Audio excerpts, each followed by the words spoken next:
পৰা ৰাজ্য চৰকাৰৰ কেবিনেটত অসম চৰকাৰৰ কৰ্মচাৰী আৰু আমাৰ পেনশনাৰ সকলৰ বাবে 2% ডিয়াৰনেছ এলাউন্স আমি ঘোষণা কৰোঁ সো এতিয়াৰ পৰা ৰাজ্য চৰকাৰৰ কৰ্মচাৰী পেনশনাৰ সকলোৱে 2% তেওঁলোকে ডিয়াৰনেছ এলাউন্স পাব 1/1/2025 পৰা ই কাৰ্যকৰী হ'ব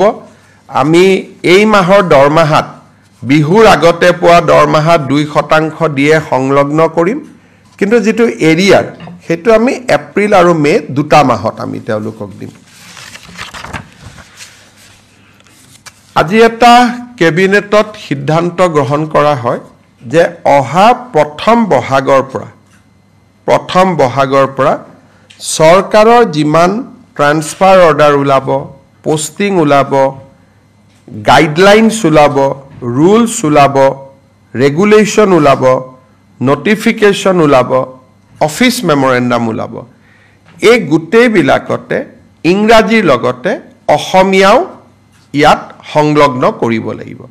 তাৰমানে দুখন নটিফিকেশ্যন ওলাব এখন ইংলিছ এখন অসমীয়া কেছ হলে লিগেল প্ৰবলেম হলে হি ইংলিছখন মান্য হ'ব কাৰণ লিগেল ল্যাঙ্গুৱেজৰ কাৰণে ইংলিছখন কিন্তু অসমত 1 বহাগৰ পৰা আমি এটো সিদ্ধান্ত লৈছো যে যিমান সৰকাৰি অৰ্ডাৰ হয় অফিচ মেমৰেণ্ডাম হয় ৰুলছ হয় ৰেগুলেশ্যন হয় বিধানসভাৰ আইন হয় যিমান বিলাক সৰকাৰি কমিউনিকেশ্যন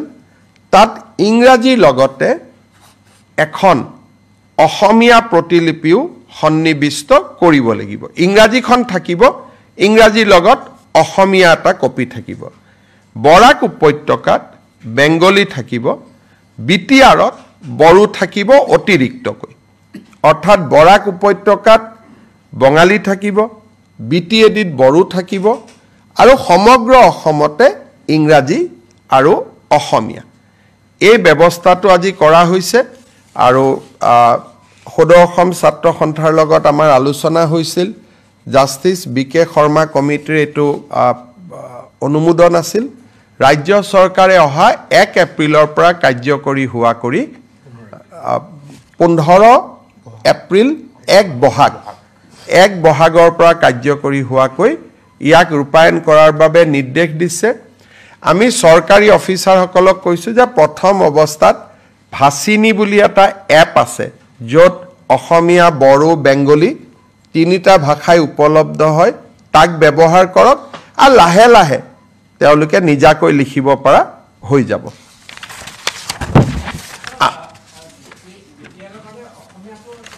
ইংলিছ আৰু অসমীয়া গুটে অসমৰ কাৰণে বিটিআৰৰ কাৰণে বড়ো বৰাক ভেলীৰ কাৰণে বেংগলী যেটো আজি চলি আছে তাত কোনো আৰু বেলেগ নহয় আমি যেটো আজি যি ধৰণে চলি আছে বিটিআৰত বা আজি যি ধৰণে